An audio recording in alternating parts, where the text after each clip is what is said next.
Hey, I'm Daymond John. I'm the CEO of FUBU. You know, FUBU is a lifestyle brand. It's a global brand. It's been around 15 years. It consists of everything from men's apparel to boots to bags. In wholesale, I've shipped over $5 or $6 billion worth of product. Straight out of high school, I had a little van company. I was working nights at Red Lobster. When it snowed, I was shoveling snow for neighbors. When it was fall, I was raking leaves. And all I was trying to do was just come up with that one big idea. I would say you should never, ever give up on your dreams, because what else do you have to live for? Well, Daymond, my friend, I want to get close up on this. This is 220s. This is what this man has started with to build a billion-dollar empire. You're a guy who never let your dream even think about getting away from you, man. Take me to, you're a young kid, 40 bucks. Let's get to the billion. 40 bucks. You know, I saw a hat on TV that I wanted to buy. Some rappers were wearing it. I went uptown Manhattan. I drove all over, actually. I'm from Queens. I went uptown Manhattan. I couldn't find it, and I finally found it it cost about $20. Poorly constructed. It was like if you rip a sleeve off a shirt and tie it at the top and put it on your head.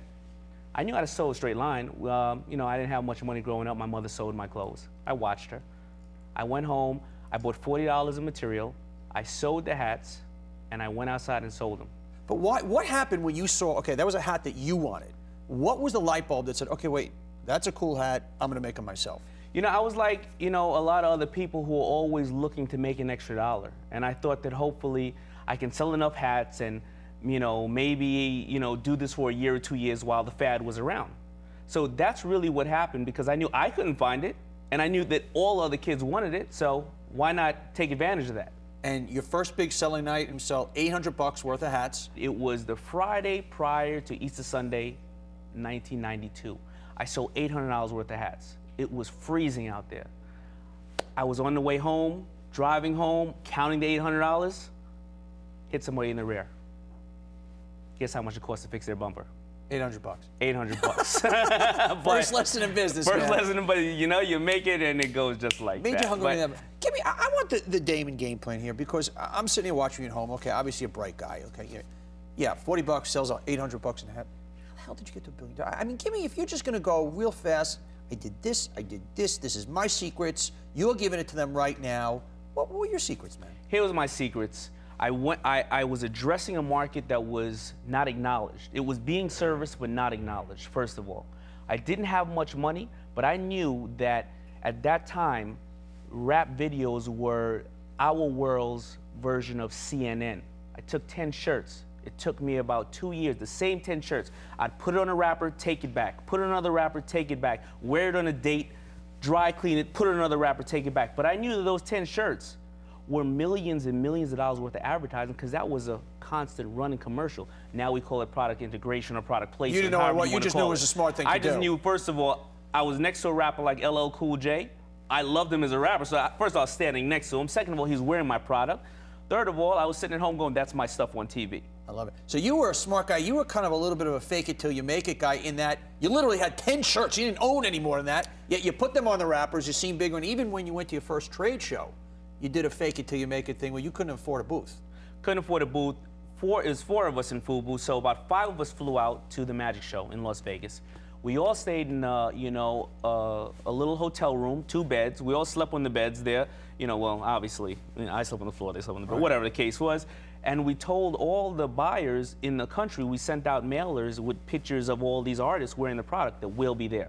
And come there and check out our product. Wrote $300,000 worth of orders that weekend. As you're going through this, nobody taught you how to do any of this, right? No way. There was no lessons, nothing anywhere. Where'd the voice come from to say, do this, go for it, hit it this way, swing it that way? You know, I'm going to be very honest. I made a lot of mistakes, and I would not suggest somebody to go into it so blindly. Some of the problem is, though, that because I wasn't trained of the things that could not happen out there, I wasn't trained of the faults I would have had. But, you know, it was always my mother instilled in me, your homework is what's going to make you rich. And I knew I knew I didn't have that education, but I knew I had drive. A lot of people said you had luck, but it's not luck. You know, there is no such thing as luck. It's when desire and faith meets opportunity. And that's straight up what it was. And every time I saw an opportunity, I jumped on it. You know, we use the word street smarts a lot on this show. Not everybody is from the streets. Correct. So I want you to share the luxury of being from the streets? Some of the lessons that you learned that some man or woman who didn't grow up on the streets can't have, because there is a luxury to growing up on the street. I use that, Yes. obviously, that term. So what are those? Well, the luxury of being on the streets is that a lot of times you have nothing. So you only have reward coming to you. You also see a lot of the people around you falling by the wayside. You also become creative, and you have to find a way to get out of those streets. And you have to do it with a lot of common sense. If you're not shown and read all those books, you don't read all those books, or somebody read them to you, the fact of all the ways you can fail, you don't know that those obstacles are there. All you know is you're putting your eye on the prize, and you're going for it, and nobody's gonna stop you. Tonight's theme is a lot of people never go for their dream. They put it on hold. And a lot of people out there in their 30s, 40s, 50s, well, I wanted to be a film director, but I had to pay the bills, and so now I sell insurance. Or, you know, I wanted to be a fashion designer, but I had a kid, so now I'm a soccer mom. Does anyone want to be a soccer mom? You know, what do you say to people? Because you're a guy that never left your dream behind. Right. The key to grabbing that dream at any age? Well, the key to grabbing the dream at an age is you're still going to get to that age of 90, 100, hopefully 110, and pass away, right? So what are you doing during that course of time? Second of all, who is telling you that your dream is not going to work? Is it the people that's in their best interest? And third of all, you know, you'll never be able to sleep if you can't dream. You know, that's just the biggest thing. We love it. Daymond John, man, Thank did you. not let his dream slip away. Founder and CEO of FUBU, billion-dollar empire, and author of Display of Power. Get the dreams back, guys, women. We're not letting them go tonight. Don't go anywhere. Next, these wide-eyed rebels are out for millions with the battle cry, "Death to Argyle." But they've only got 1 minute to millions. And later, who's got the $1 million package? Donnie, do we have $1 million packaging for my peanuts?